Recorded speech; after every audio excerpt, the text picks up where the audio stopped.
Chris, what is our first main topic today? Our first one comes from Mr. Mister. After starring in many movies such as Lost in Space, Robin Hood, and most recently Black Widow, William Hurt has died at age 71, just a week before his birthday. I mainly knew him from playing General Thaddeus Ross in the MCU, and it would have been great if we could have seen him part of the Thunderbolts, possibly even as Red Hulk. I have two questions. What films do you think of when you think of William? And two, what do you think they'll recast his character in the MCU? Thanks. All right, thanks a lot for sending it in. And listen, honestly, one of my favorite guys to see pop up on a screen is William Hurt. I have been such a huge fan of him and his career for a long time. I mean, I got exposed to his movies. He was really hitting the peak of his career just as I was really getting into watching movies, like as a young teenager, right? And we talked recently about Olivia Colman, just recently this year hitting the feat of having 3 Oscar nominations in 4 years. And I said, we call that a dynasty.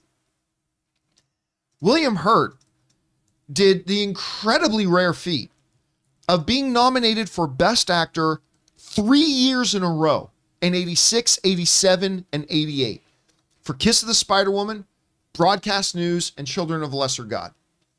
3 years in a row, not winning one of them for Kiss of a Spider-Woman that he starred in with Raul Julia, which is still one of the most unique, weird, cool films you can possibly watch.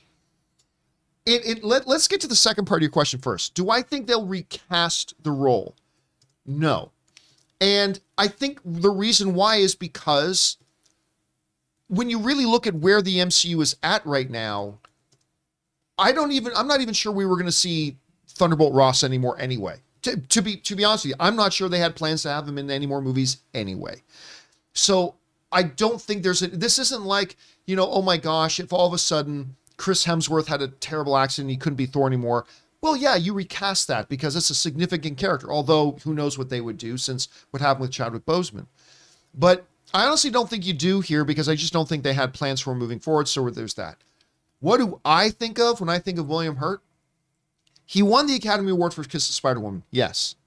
And he was absolutely fantastic in Children of a Lesser God with Marlee Matlin, who did win the Academy Award for that movie. But for me, it's Broadcast News.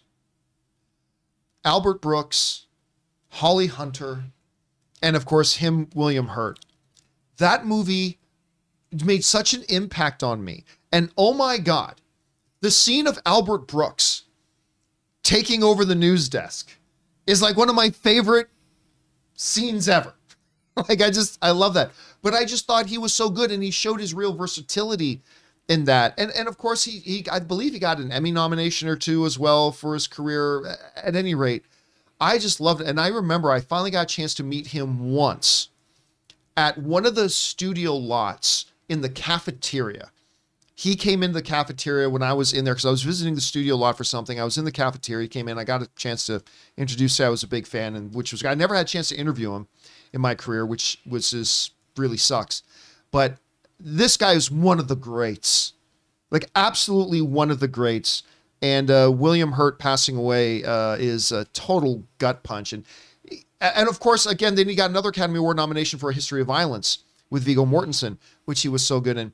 He was in that for like 10 minutes, too. Yeah, 10 minutes, and he got an Academy Award nomination. Yeah. Got very much Dame Judi Dench for Shakespeare in Love, yeah. Right? There was kind of a theme going on there. Anyway, Rob, you heard about the passing of William Hurt. What instantly comes to your mind when you think about this incredible actor? The first time William Hurt made an impression on me, and it was a huge impression, was in 1980's Altered States, which is one of my favorite science fiction movies ever. And it was based on Paddy Chayefsky wrote a book, and famously he didn't like the way the script was written, but it was directed by Ken Russell, and he plays Dr. Jessup, who is kind of a cracked scientist who's looking for the ultimate truth. And Bob Balaban's in that movie.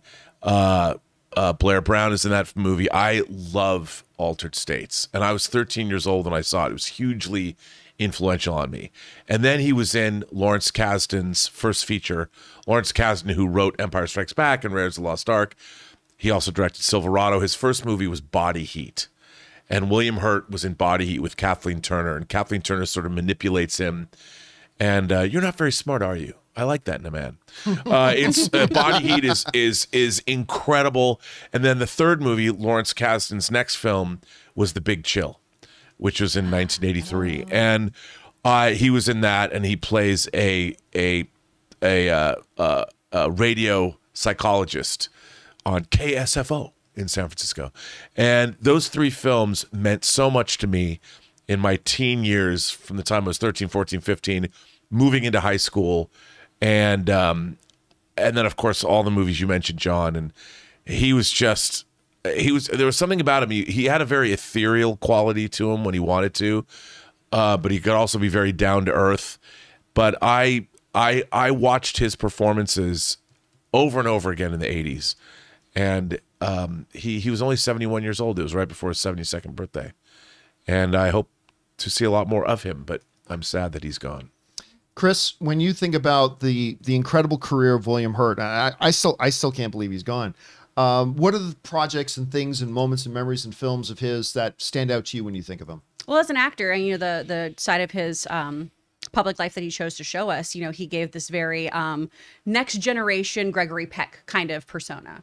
Right? He came across as this like gentle, learned man in so many things. Even when he was being manipulated by people, there was something that was very elegant about him on screen and everything.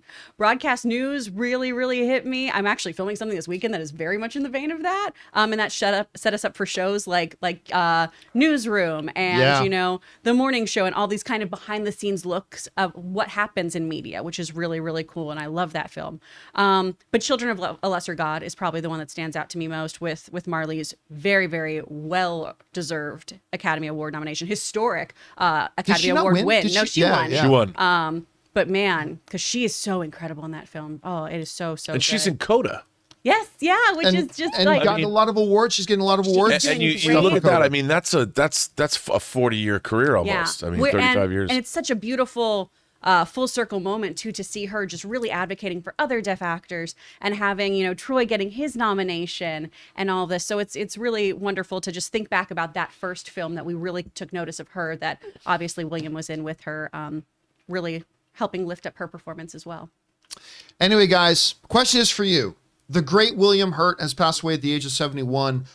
So many iconic moments, like multiple Academy Award nominee, Academy Award winner.